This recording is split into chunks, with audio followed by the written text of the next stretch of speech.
పండించే ప్రతి మెతుకు మీద తినేవాడి పేరు రాసి ఉంటుందండి. అదే నిజమైతే బుల్లెట్ మీద కూడా ఖచ్చితంగా చావుబోయేడి పేరు రాసే ఉంటుంది.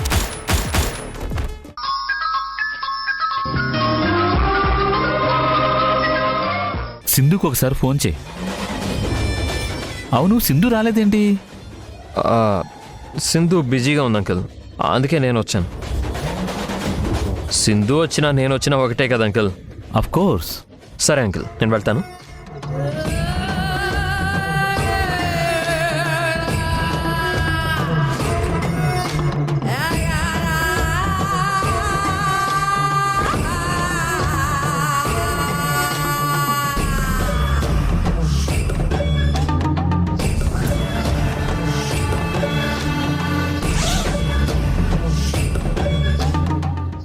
మనకి కిరికిరి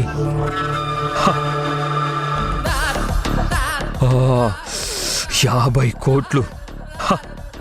నా జిందగీలా గిన్ని పైసలు ఎప్పుడు చూడలే. 2 కోట్ల కోసమే గా ఓబుల్ రెడ్డి గారు నాకు సుక్కలు చూపించండు. ఇప్పుడు ఇంకో ధూల్పేటను సృష్టించవచ్చు. గిన్ని పైసలు తేడిపోదాం. శ్రీలంక పోదామా, లేదా గోవాకు పోదామా, పోనీ ఇంకేడికన్నా పోదామా? సుబ్బుని కూడా తీసుకోపోదాం. మనతోని సుబ్బుని కూడా తీసుకోపోదాం. పైసా ప్లస్ నచ్చిన బోరి.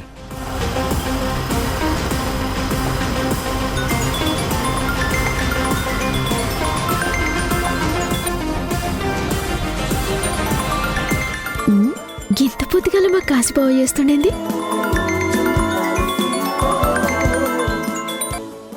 పెన్విటి చెప్పు. సుబ్బు, లచ్చిందేవి వచ్చింది. ఏం మాట్లాడుతున్నావు పెన్విటి? గిప్పుడు నీకు జిందగీ అంటే ఏందో చూపిస్తా. నిన్ను దునియా మొత్తం దిప్పుతానే. మనం దేశం దాటిపోతున్నాం సుబ్బు. ఈ కాశీగాడు నిన్ను విమానం ఎక్కిస్తుండు.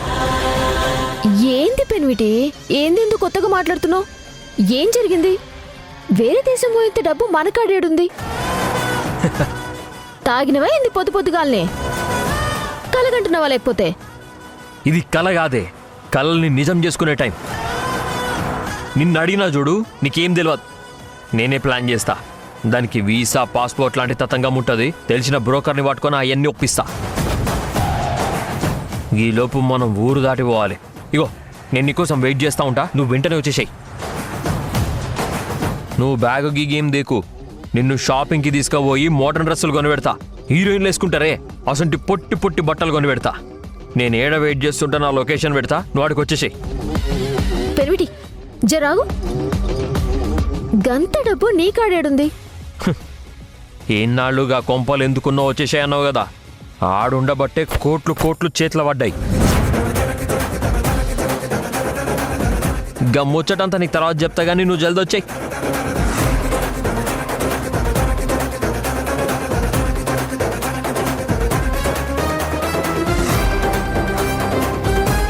ఏందీడు ఉన్న పలంగా డబ్బు అంటున్నాడు, దేశం విడిచి పోవాలంటుండు, చెప్పలకు చెప్పొద్దు అంటున్నాడు. ఏదో తేడా కొడుతోంది.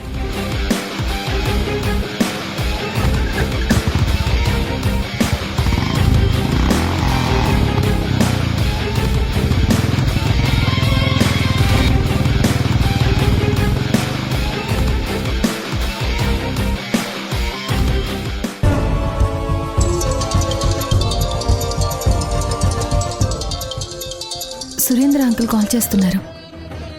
చెప్పండి అంకుల్. ఏంటమ్మా సింధు, అంత డబ్బు తీసుకుని వెళ్ళేటప్పుడు ఎవరైనా కారులో వస్తారు కానీ ఇలా బైక్ మీద వస్తారా? బైక్ ఏంటి, డబ్బేంటి అంకుల్? అసలు ఏం మాట్లాడుతున్నారు? ఇప్పుడే యశ్ వచ్చి బైక్ మీద డబ్బులు తీసుకెళ్లాడు. నాకైనా చెప్తే నేను కారు అరేంజ్ చేసేవాను కదమ్మా.